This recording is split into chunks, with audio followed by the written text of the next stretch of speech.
बिस्मिल्लाहिर्रहमानिर्रहीम। अस्सलाम वालेकुम। अगर आपके जुम्मे के दिन कोई भी हाजत हो तो ये वजीफ़ा आपके लिए है।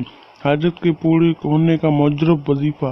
जिस शख्स को कोई मुसीबत दरपेश हो उसको चाहिए कि शब जुमेरात का दिन गुजार के जो रात आए गुरूब आफ्ताब के बाद गुस्ल करके तन्हाई में बैठे और किसी से कलाम ना करे और इस्तग़फ़ार अल्लाह का तवाब का वर्द करे, यहाँ तक कि ईशा की नमाज पढ़ के वितर के आखिरी सजदे में ये अल्फाज 100 बार कहे, या अल्लाह या रब्बो या हय्यो या कय्यूम बिका इस्तग़ीस। या अल्लाह, हर हाजत मांगे इंशाअल्लाह पूरी होगी। अगर मसला हल ना हो तो रोज अगले जुम्मे तक ये अमल करते रहें। कामिल यकीन और ईमान में पुख्तगी हो, यही कामयाबी की कुंजी है। अल्लाह करम करेगा। वीडियो को लाइक करें, चैनल को सब्सक्राइब करें। अल्लाह।